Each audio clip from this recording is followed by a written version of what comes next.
বিধ্বস্ত বিমান বাহিনীর যুদ্ধ বিমানের নিহত পাইলট ফ্লাইট লেফটেন্যান্ট তৌকির ইসলাম সাগরের মরদেহ ঢাকায় প্রথম জানাজা শেষে রাজশাহীতে নিয়ে যাওয়া হবে। সেখানে দ্বিতীয় জানাজা শেষে তাকে সপুরা কবরস্থানে দাফন করা হবে। ঢাকা থেকে সংবাদটা আমার পাঠান, এখনই তাকে 2:30 নাগাদ এই ক্যান্টনমেন্টে হেলিকপ্টার ল্যান্ড করবে এবং 4:30টায় তার জানাজার সময় নির্ধারণ। এখানে কবর খনন হচ্ছে সপুরাতে।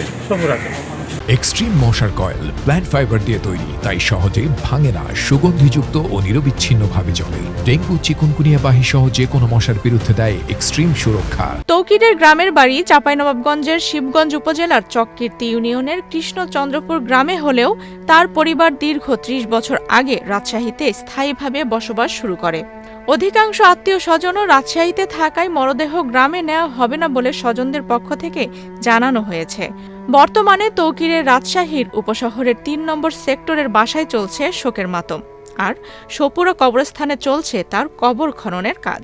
তো সাগরের লাশ এখনো ঢাকাতে আছে। ঢাকা থেকে বিমান বাহিনীর 2টা হেলিকপ্টার বা একটা হেলিকপ্টারে লাশ আসবে।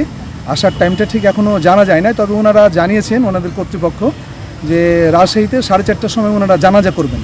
জানাজা শেষে ওনারা আবার ঢাকায় ব্যাক করবেন, এই জন্য টাইমটা ওনারাই দিছে যে 4:30টায় জানাজা হবে। রাজশাহীতে জেলা স্টেডিয়ামে জানাজা হবে এবং তার পাশে যে সপুরা গোরস্থান, সেই গোরস্থানে তাকে দাফন কার্য সম্পন্ন করা হবে। 21 জুলাই সোমবার দুপুরে ভয়াবহ দুর্ঘটনাটি ঘটে।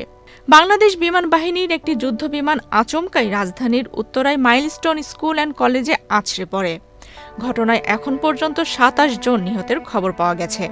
এই দুর্ঘটনাতেই প্রাণ হারান তরুণ ফ্লাইট লেফটেন্যান্ট তৌকির ইসলাম সাগর। মাত্র 6 মাস আগেই বিয়ে করেছিলেন তৌকির। দুঃখজনকভাবে মৃত্যুর দিনটিই ছিল তার প্রথম সোলো ফ্লাইট ট্রেনিংয়ের দিন। সামরিক বিমানের প্রশিক্ষণে সোলো ফ্লাইট ট্রেনিং হল সবচাইতে গুরুত্বপূর্ণ ও চূড়ান্ত ধাপ। এটি প্রমাণ করে একজন পাইলট হাই স্কিল্ড এবং আত্মনির্ভরশীল। সেই গুরুত্বপূর্ণ ফ্লাইটেই দায়িত্ব পালনকালে প্রাণ হারান তরুণ ও প্রতিশ্রুতিশীল অফিসার তৌকির ইসলাম সাগর। তার অকাল মৃত্যুতে রাজশাহী ও দেশের সামরিক মহলে গভীর শোকের ছায়া নেমে এসেছে। আফসানা রিপা, বাংলাদেশ প্রতিদিন।